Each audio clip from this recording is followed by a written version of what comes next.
Então, a última Assembleia de Deus onde eu estava ali, o pastor, pela primeira vez, né, eu tive algum tipo de liberdade, reconhecimento.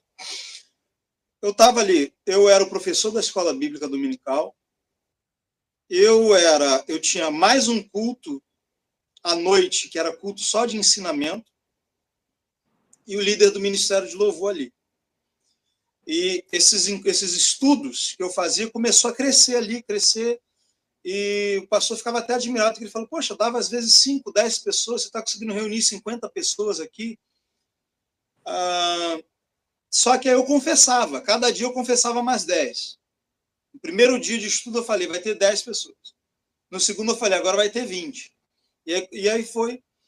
E eu estava muito bem ali, pensando assim, poxa, esses ensinos que eu estou dando, daqui a pouco o pastor absorve, quem sabe o que Deus pode fazer aqui.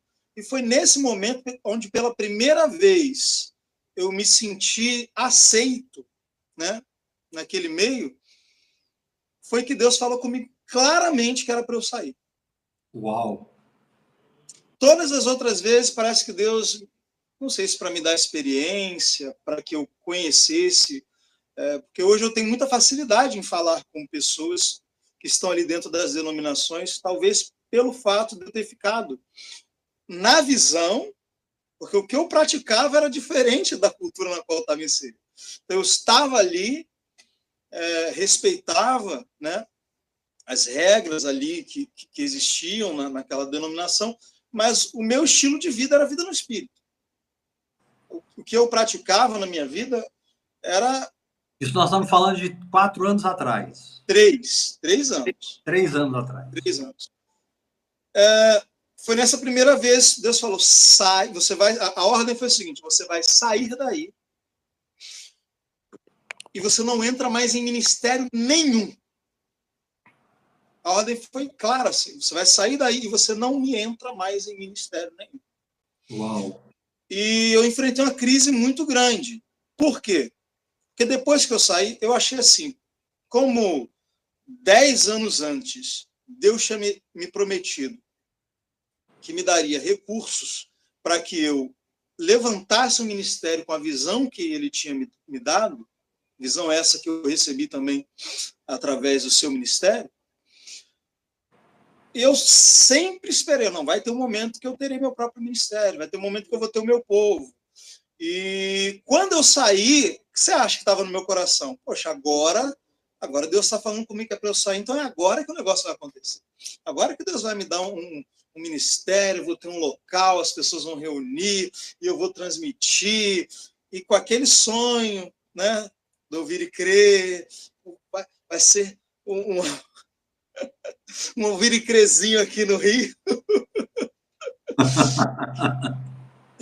Só que aí não aconteceu nada, cara. Deus me deixou em casa, e aí eu continuei orando em línguas, juntou ali comigo um amigo, um irmão de sangue, eu, minha esposa, mais outro amigo chegou, e ficou ali um pequeno grupinho ali em casa, e eu ali com eles reunindo para orar, para adorar, para ministrar a palavra ali para eles. E isso durou ali quase um ano. Uau! E aí eu comecei a colocar as mensagens no Facebook. Depois eu comecei o canal. E nada do que eu pensava que ia acontecer, aconteceu. E aí, qual é a pergunta que eu quero fazer? Nesses primeiros meses, quando eu percebi que o que Deus tinha falado comigo não significava que eu ia sair e o meu ministério ia despontar, como eu planejava, eu tive uma crise. Eu pregava para Deus todos os dias. Todo dia eu abria minha Bíblia em Hebreus e falava, Senhor, a tua palavra diz, não deixeis de congregar. O Senhor falou para eu sair, eu não posso entrar em ministério nenhum, mas eu estou aqui me sentindo profundamente condenado por não estar debaixo de uma liderança, por não estar... Sabe quando a alma está muito acostumada? E aí eu ficava, tá, mas as pessoas vão perguntar quem é minha liderança, quem é meu pastor, quem... E eu passei por um momento de muito desconforto, foi muito desconfortável. Porque eu sabia o que Deus tinha falado comigo.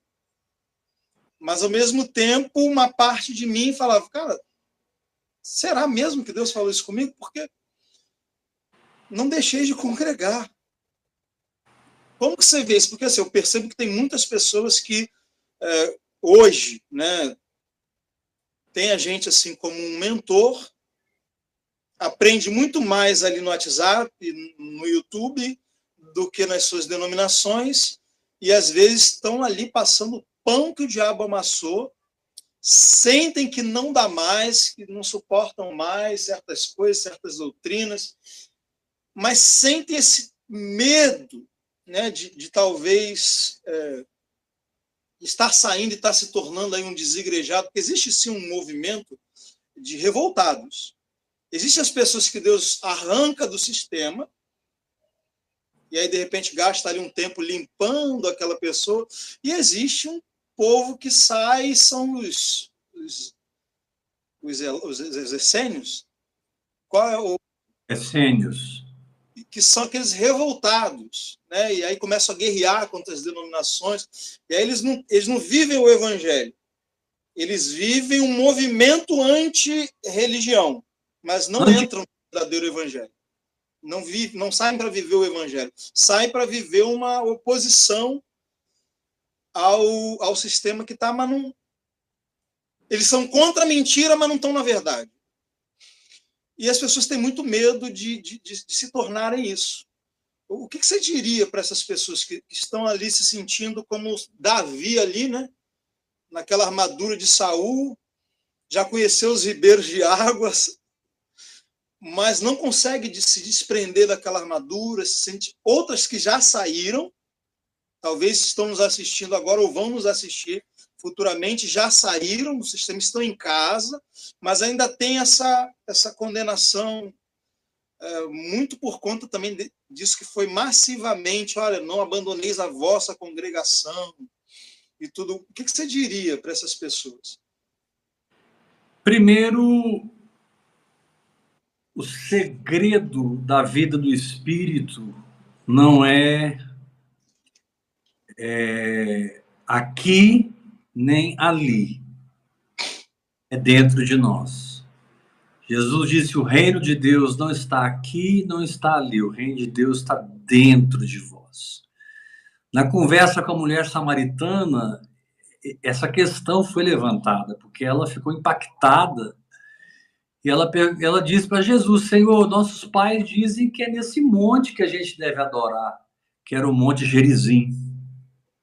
Vocês dizem que é em Jerusalém. Quem é que está certo? Então, hoje paira essa pergunta. São tantas igrejas, são tantas visões, são tantos ministérios, e aqueles irmãos sinceros, eles têm uma pergunta: meu Deus, quem é que está certo? E Jesus disse: ó mulher, chegou o tempo em que nem nesse monte e nem naquele monte vocês vão adorar o Pai, porque o Pai procura os que adoram em espírito e em verdade. E a grande questão da Bíblia, Danilo, é que a Bíblia é um livro de códigos. E se você não decodificar esses códigos pela oração em línguas, você vai ser morto pela letra. Então, quando a Bíblia diz não deixando de congregar, como é costume de alguns, a Bíblia não está se referindo a quatro paredes. E quatro paredes só apareceu no Evangelho, talvez, no ano 400, no ano 500. Isso não existia na consciência da igreja primitiva. Levantar um templo, levantar um salão para congregar. Os irmãos congregavam em todo lugar, congregavam nas casas. Então, não deixando de congregar significa não se desligue das conexões espirituais que você está estabelecendo agora que você está orando em línguas. Porque eu não digo para essa pessoa que está nos ouvindo, sai da sua igreja. Você é sistema puro, ainda que você se sente oprimido, ainda que você se sente usado, manipulado, eu não mando a pessoa sair. Eu sempre foco no que aconteceu com você. Receba uma palavra de Deus. Seja guiado.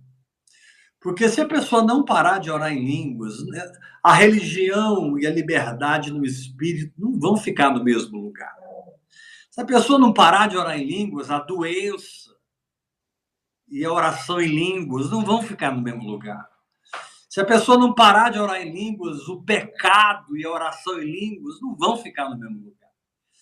Então, o meu conselho para esses irmãos que estão opressos pela religião, e é um passo de chutarem o pau da barraca, tomara que eles chutem, é que eles permaneçam orando em línguas, porque não vão ficar no mesmo lugar as mesmas coisas. E é muito importante, porque nós não estamos falando de um movimento. Vida no Espírito não é um movimento, vida no Espírito é palavra.